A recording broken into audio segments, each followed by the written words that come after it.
জীবিতে পুরনো কালচার ছেড়ে দেওয়ার সাফ বার্তা রাখলেন মুখ্যমন্ত্রী ডক্টর মানিক সাহা। হাসপাতাল কর্তৃপক্ষকে মাইন্ডসেট পরিবর্তনের কথাও সাফ জানিয়ে এসেছেন।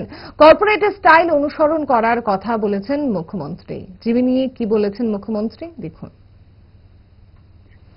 তো মেডিসিনে এখন তো আমরা নতুন ভাবে রেনোভেট করছি ওখানে, ওইটার বিষয়ে আমি খবরাখবর রাখছি।